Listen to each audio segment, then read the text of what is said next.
Alright, we're working on the Oliver 1800 and we're just doing a little welding here. As you can see, this piece is pretty well broken up over the years, and I'm just going to try and get it put back together good enough to use tomorrow. But if I ever have to pull this bolt out, obviously this ain't going to work. We'll have to cut it up and start over. I got some more weld across the top, down the sides. It's hammering up hard, so it's probably good. And across the bottom here. Okay, don't want too much light, you can't see.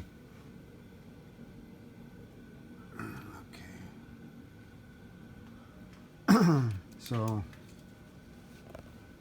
I just hit it right there with the 2-pound and brought it over so I could weld it because it was quite a distance.